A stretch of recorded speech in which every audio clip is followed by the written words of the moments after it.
지금 시장에서 제일 값비싼 자산이 뭔지 아세요? 데이터도 아니고 GPU도 아니고 기분이에요. 사람들은 숫자보다 분위기에 먼저 반응하죠. 이번엔 진짜다 라는 낙관, 이번엔 끝났다 라는 비관.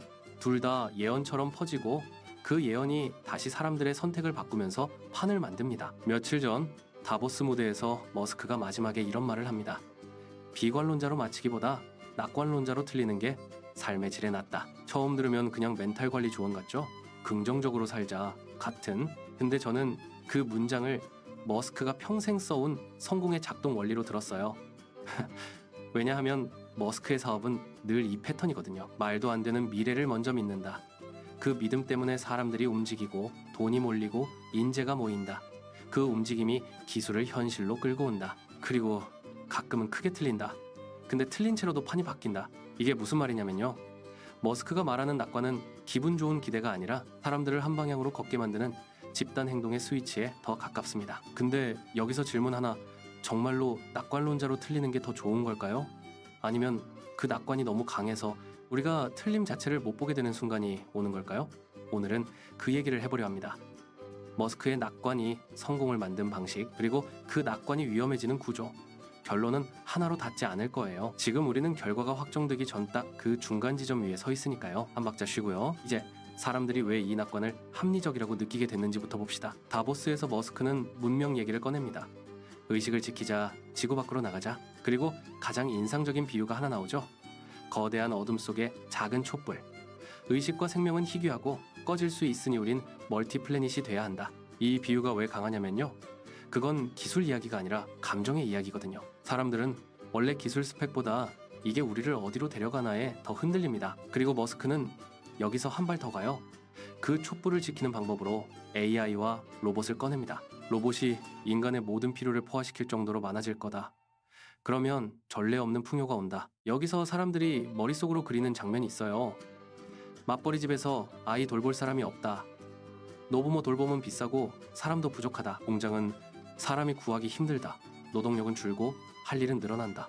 그러니 로봇이 들어오면 살겠다라는 감정이 생깁니다. 이건 탐욕이 아니라 부족함에 대한 방어 본능이에요. 머스크가 강한 건 그 불안을 정확히 눌러준다는 겁니다. 안전하면 아이 봐주고 반려동물 돌보고 노부모 지켜주고, 이 순간 로봇은 더 이상 공장 자동화가 아니라 가정의 생존 도구가 됩니다. 한 번 더 풀어 말하면 사람들이 머스크의 낙관을 믿는 이유는 그가 돈 벌자가 아니라 부족한 세상을 버티자를 먼저 건드리기 때문입니다. 그런데요, 이 믿음이 가장 합리적으로 보이는 지점이 따로 있습니다. 바로 머스크가 병목이라고 말한 그 한 단어, 전기, 전력, 에너지. 여기부터 판이 바뀝니다. AI 얘기하면 사람들은 보통 GPU부터 떠올리죠. 칩, 공장, 파운드리, 공급망. 근데 머스크는 이렇게 말합니다. AI 배치의 근본적 제한 요인은 전기다. 이 말이 왜 판의 전환이냐면요. 우리가 지금까지는 이렇게 생각했거든요. 누가 더 좋은 모델 만드나, 누가 더 많은 칩 확보하나, 누가 더 큰 데이터 센터 짓나. 그런데 머스크는 전쟁터를 한 칸 뒤로 빼버립니다. 칩은 늘어난다. 그런데 전기는 그렇게 못 늘린다. 이 관점이 들어오면 AI 경쟁의 본질이 바뀌어요. AI는 소프트웨어 경쟁이 아니라 전력 인프라 경쟁이 됩니다. 그리고 여기서 중국 얘기가 튀어나오죠. 중국은 태양광을 미친 속도로 만들고 깐다. 전기 성장률이 다르다. 수치가 정확히 얼마냐가 핵심이 아니에요. 핵심은 AI의 속도는 전기가 결정한다는 프레임입니다. 이게 왜 무섭냐면요. AI 시대의 패권은 모델 성능보다도 전기를 싸게, 많이, 안정적으로 공급하는 능력으로 결정될 수 있기 때문입니다. 여기서 머스크는 또 하나의 판 뒤집기를 던집니다. 미국 전체 전력을 태양광으로 커버하려면 대략 100마일 정도면 된다. 이 말이 사실이냐, 과장이냐를 떠나서 사람들이 받아들이는 메시지는 이거예요. 기술적으로는 가능하다 막는 건 기술이 아니라 정책, 규제, 무역 장벽이다. 그리고 머스크는 실제로 미국의 태양광 관세 장벽이 경제성을 올린다는 식으로 말하죠. 자, 이제 퍼즐이 맞춰집니다. AI 로봇이 풍요를 만든다. 그런데 풍요의 연료는 전기다. 전기를 싸게 많이 만드는 쪽이 판을 잡는다. 기술보다 정책 지정학이 더 큰 변수다. 이때 머스크가 마지막으로 꺼낸 카드가 있습니다. 그럼 우주로 가자. 우주 태양광 AI 위성 우주는 항상 맑고 항상 춥고 냉각이 쉽다. AI 데이터 센터는 우주가 최저 비용이 될 수 있다. 여기서부터 머스크의 낙관은 단순한 태도나 기분이 아니라 병목을 우회하는 설계가 됩니다. 정리하면 이거예요. 머스크의 낙관은 될 거야가 아니라 막히면 다른 길을 파면 돼 라는 우회로의 철학이에요. 그런데요, 이 철학이 언제 위험해지느냐? 사람들이 그 우회로를 현실 검증 없이 따라갈 때입니다. 지금 다보스 분위기를 한 장면으로 그려볼게요. 회의실 공기. AI가 세상을 바꾼다는 말은 다 아는데 각자의 마음속 질문은 달라요. 정치인은 일자리 날아가면 내 표는? 기업은 내 경쟁력은 전기요금에 달렸나?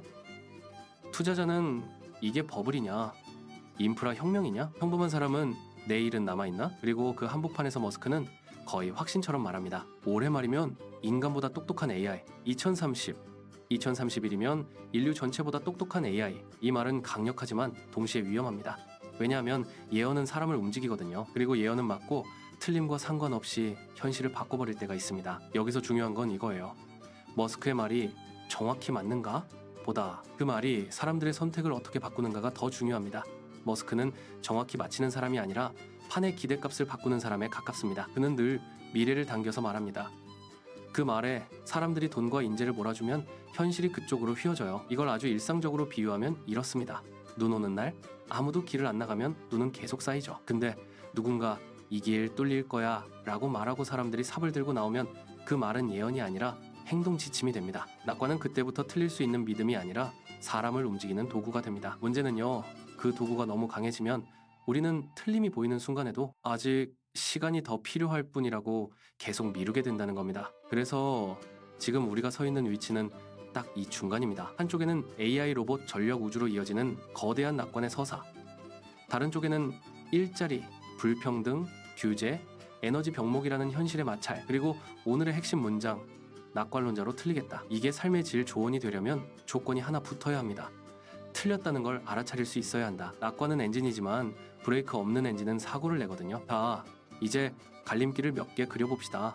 정답은 없어요.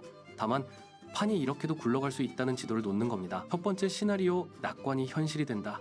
전력 증설이 빨라지고 태양광, 원전 송전망, 배터리 투자가 병목을 뚫습니다. 그러면 AI 비용은 더 떨어지고 로봇은 공장 물류 과정으로 번집니다. 이 경우 머스크의 말처럼 풍요가 실제로 체감될 수도 있어요. 하지만 숙제는 남습니다. 풍요가 커질수록 분배의 싸움이 더 격해집니다. 누가 로봇을 소유하고 누가 AI의 생산성을 가져가느냐. 두 번째 시나리오, 낙관은 맞는데 속도가 다르다. AI는 발전하지만 규제, 안전, 책임, 사회적 합의가 뒤따르지 못합니다. 그러면 가능과 허용 사이에서 혼란이 길어져요. 이때 사람들은 갈라집니다. 누군가는 빨리 가자, 누군가는 멈추자. 그 갈등 자체가 또 다른 병목이 됩니다. 세 번째 시나리오, 에너지 병목이 판을 꺾는다.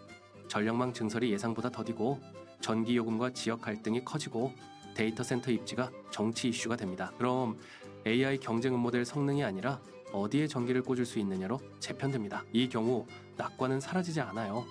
다만 낙관은 전 세계의 풍요가 아니라 전력이 싼 지역에 초집중으로 갈 수 있습니다. 네 번째 시나리오, 낙관이 종교가 된다. 이게 제일 위험합니다. 틀렸지만 좋은 믿음이 틀릴 리 없다는 믿음으로 바뀌는 순간, 그때부터 낙관은 삶의 질이 아니라 현실 회피가 됩니다. 마지막으로 다시 그 문장으로 돌아가죠. 비관론자로 마치기보다 낙관론자로 틀리겠습니다. 저는 이 문장을 이렇게 바꿔 읽고 싶어요. 미래는 불확실하지만 우리는 행동해야 한다. 다만 틀릴 수 있다는 감각을 잃지 말아야 합니다. 낙관은 촛불을 지키는 바람일 수 있어요. 하지만 바람이 너무 세면 촛불은 꺼지기도 합니다. 지금 판은 어디쯤이냐고요?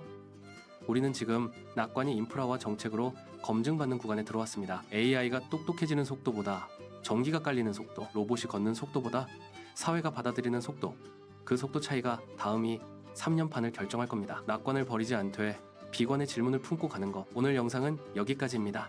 끝까지 들어주셔서 고맙습니다.